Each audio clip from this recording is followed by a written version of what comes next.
Voilà, wagyu. Marinato? Wow, buon appetito. Grazie. Bellissimo. Donna, inizierei, Vai fratello, va. Allora. La liscia. Un po' di salmone. Un po' di insalata di mare. La posso provare? Un bel gambero, vai, prova.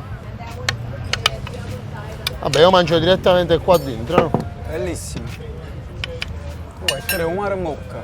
Bello? Ottimo. Vediamo. Tutto buonissimo. Tutto Marinato eccellente. Il salmone. Calamarelle Oh. fritte. Satè di cozze e vongole, Bellissimo. ok? E grande impepatone di cozze. Oh. Mamma mia. Vai. Vai, Come si vede che siamo a Napoli, oh. Bello.